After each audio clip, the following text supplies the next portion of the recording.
4,80,000 ஓட்டு வாங்கினாரு. எப்படி வாங்கினாரு? உங்களுடைய உழைப்பு. நம்ம 1 வருஷத்துக்கு முன்னே தேர்தல் வேலையை ஆரம்பிச்சோம். நீங்க போய் எனக்கு திட்டிருப்பீங்க, இந்த ஆள் வேற ஆளே இல்லை, உங்க குடல் அத்தனை சொல்லிட்டு பூத் அளவில் செயலர் கூட்டம் போட்டோம், வார்டு அளவில் திருமணி கூட்டங்கள் போட்டோம், நகர கூட்டம், தொடர்ந்து படிப்படி பூத் அளவில் கமிட்டி அமைக்கிறது இல்லையா? படிப்படியா 1 வருஷமா தேர்தல் வேலை திட்டமிட்டு செய்யறதுனாலதான் அந்த 4,87,000 ஓட்டு ஜெயிச்சோம். எந்த ஒரு வேலையும், அது எந்த வேலையாக இருந்தாலும் முன்கூட்டியே திட்டமிட்டு செயல்படுகிற வேலை மிகப்பெரிய வெற்றி அடையும் என்பது எந்த சந்தேகம் இல்லை. அதான் நம்ம தலைவர் என்ன பண்ணாரு, 2026ஆம் ஆண்டு வருகிற தேர்தலில் 1.5 வருஷம் தான் சர்வம் போயிடும். ஆட்சி வந்து 3 வருஷம் ஆயிடுச்சு. ஒரு 2-3 மாதத்துக்கு தான் ஆட்சி வந்த மாதிரி தெரியுது. 3 வருஷத்துக்கு இந்த 1.5 வருஷம் சர்வம் போயிடும். நீங்க பாருங்க. அதனால இப்பவே நம்ம வேலையை ஆரம்பிக்கணும். நீ கண்டனம் இப்பவே நம்ம தமிழ்நாட்டுல இந்த தேர்தலுக்கு முன்ன ஒரு 6 மாதத்துக்கு சொல்லலாம், புது ஆளாக நாம் தான் அப்படின்ட்டு ரொம்ப வேகமான சவுண்டாலாம் கொடுப்பானுங்க. குரல் கொடுப்பான், கூட்டம் நடத்துவான், ஒரு பயம் கொடுத்துவானுங்க. ஆனா தேர்தலுக்கு ஆளாக, ஆனா நம்ம கட்சி அப்படி கிடையாது. வாழ்வோ சாவோ தேர்தல் வந்தாலும் சரி வரலாம் சரி பொதுமக்களோடு நெருங்கி பார்க்கிற கட்சி தொண்டர்கள் இருக்கிற ஒரே திமுக. அது கொரோனா வந்தாலும் சரி, வெள்ளம் வந்தாலும் சரி, மக்களோடு போய் சேர்ந்து மக்களுக்கு உதவி செய்கிற, மக்களை பாதுகாக்கிற, மக்களை காக்கிற இயக்கம் திமுக. உங்களுக்கு தெரியும். மற்றவங்க என்ன ஒரு 100 பேர் கட்சி பார்த்து கொடுத்துட்டு போட்டோ எடுத்துட்டு போயிடுவான். ஆனா நம்ம அப்படி கிடையாது. முடிஞ்ச அளவுக்கு எல்லா வார்டுகளிலும் எல்லா ஊர்களிலும் அந்த ஏழைகளுக்கு உதவி சொல்லி நம்ம ஆட்கள் கடுமையாக உழைக்கிறவங்க தான் நம்ம ஆட்கள் தான். இல்லைன்னா கூட அந்த உதவி செய்யணும் எண்ணம் நம்ம கட்சியாளர் மட்டும் தான் வந்து வேற யாருக்கும் அந்த எண்ணம் வராது. அதனால பொதுமக்கள் மத்தியில் பொதுமக்கள் நல்லா இருக்கிறாங்க, நலச்சங்கங்கள் நல்லா இருக்கு. இப்ப நாம தான் தெரியல, சோம்பேறி தனம். அட நாளைக்கு பார்த்துக்கலாம், நாளைக்கு பார்த்துக்கலாம். இந்த சோம்பேறி தனம் தான் நம்ம எதிர்பார்த்து. இப்ப கடவுளா வரான்னு சொல்றீங்களா? இப்ப இளைஞர்கள் உள்ள சேர்க்க ஆரம்பிச்சிடலாம். நம்ம கட்சியில ஞாபகம் போகலாம். நாமளும் சில இளைஞர்கள் நண்போடு சொல்லிக் கொடுத்து சினிமா பாரு வாங்க, சினிமா பட்டாங்க விட்டு நடி ரசிக்கிறது, நடி பார்த்து ரசி, ஆனால் சினிமா தரணும். என்ன யோகிக்கிறதுலாம் ஒரு படத்துக்கு எவ்வளோ வாங்குறாங்க? 200 கோடி 250 கோடி வாங்குறான். சரி, ஒரு ரசிகர்கள் இருக்கலாம், சும்மா பிரியமா தான் இருக்கலாம்.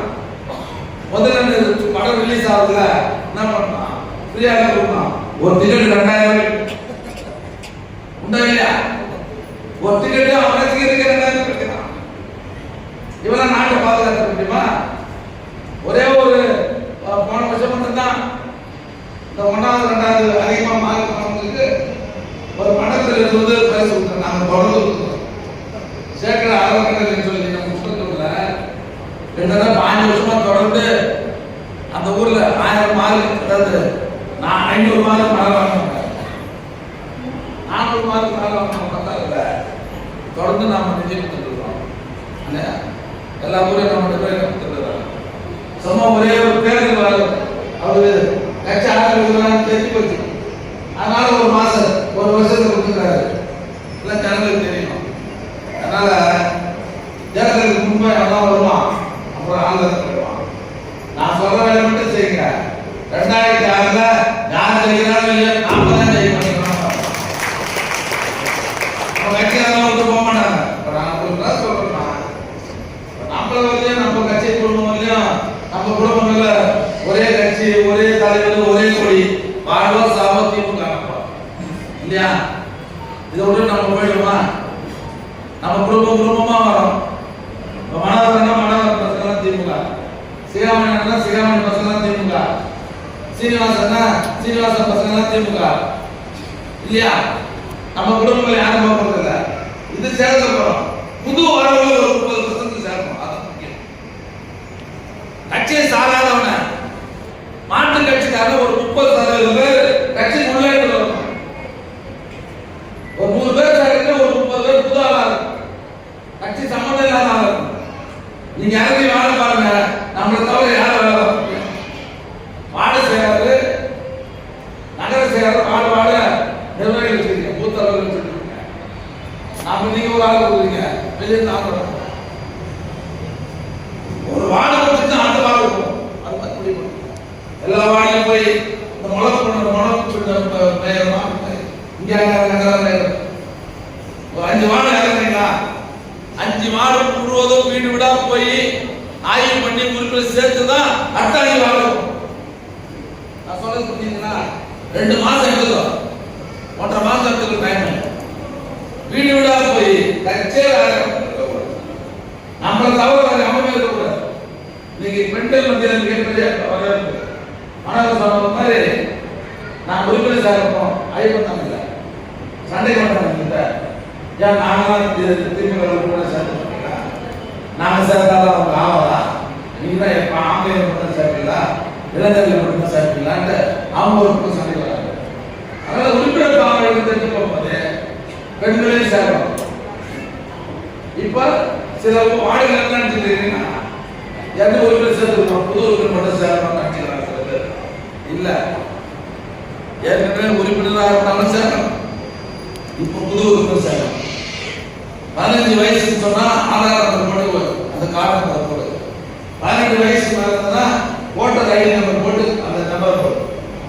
ஆக இந்த மாநாடு நகரத்தில் ஒரே ஒரு வீடு எதிரி அதிமுக நம்ம வரமாட்டான், பிஎம்கே மூலையில் இருந்தால் வரமாட்டான். மற்றாங்க நிறைய பேர் நம்ம கட்சிக்கு வர தயார். முதல்ல இளைஞர்கள் சேர்ந்த தமிழெல்லாம் ஈடுபட்டுங்க. நாங்களாம் உறுப்பினர் சேர்த்துக்காக ஒன்று ஊரா கிராமமா போய் சேர்த்தோம். அதில் தயாரானவங்க தான் ஜவஹர்லால் மாதிரி ஆகலாம். அப்போ சேர்த்தது இல்லை. இப்போ நீங்க என்ன பண்ண, நம்மளை பார்த்துலாம் வரமாட்டாங்க. இளைஞர்கள் சேர்ந்த தமிழ் வாழ்வாளர்கள் மற்ற மாவட்டத்தை காட்டிலும் நம்ம மாவட்டத்தில் தான் தாய்நாயகத்தில் இருக்கிறாங்க.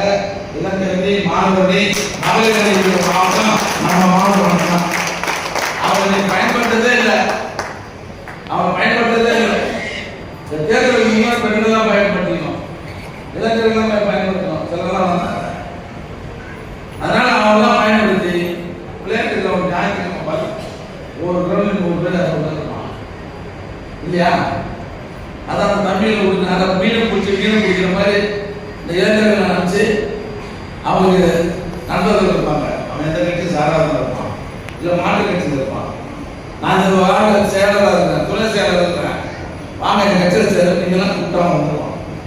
அதாவது இந்த மாநாடு நகரத்தில் எல்லா ஒட்டுமொத்த நிர்வாகிகளும் அவர் மட்ட செயலர் பார்த்து இருந்து இளைஞர் செயலர் பார்த்து மட்ட செயலர் இப்படிலாம் மஞ்சள் கூடாது. அதனால 2026 நமக்கு இருக்கிற எதிரிகள்லாம் ஒழிச்சு கட்டணும்னு சொன்னா இந்த இளைஞர் அமைப்புகளை பலப்படுத்தினாதான் எதிரி ஒழிக்க.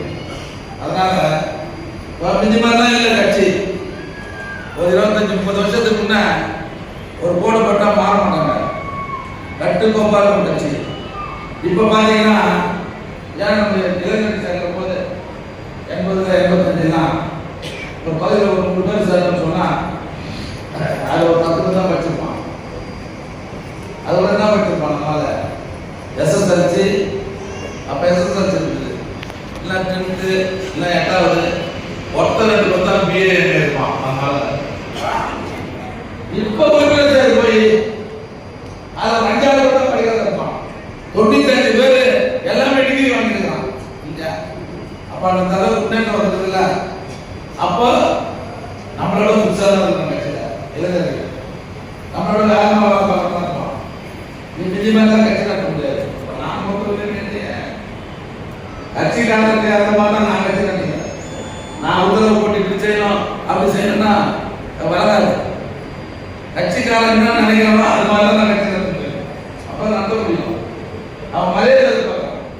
சில பேர் வணக்கம் பண்ணாலும் உண்மை நான் சொல்றது. சில மாடுகள் கொஞ்சம் வேகமா வேலை பார்த்தான்னு வச்சுக்கா, நான் இருக்கிற நிலைமை சொல்றேன், எல்லாத்தையும் சொல்றேன். உண்மையை ரொம்ப வேகமா போய் வேலை பார்க்கறேன்னு சொன்னா 2-3 கூட்டத்துக்கு அப்புறம் பார்த்தா ஆளுக்கு பண்ணலாம். எங்கடா ஆளுக்கு கேட்டா நம்மளால உட்காந்துருக்கோம். அவர் எதுக்கு வரதில்லை, கூப்பிட்டோட வரதில்லை அப்படின்னு பார்த்துட்டோம். என்ன காரணம்னா நான் வரதுனால நம்ம எதிர்பார்க்கணுமா, நம்ம ஓய்வு போட போறோம், அதனால அவன் வரதில்லை. உண்மையிலே சொல்றேன். நீ இது மாதிரிதான் பார்த்தீங்கன்னா யாருக்கு கேடு, யாருக்கு கேடு, கட்சிக்கு கேடு, உனக்கு ஒன்றால் ஆகும்.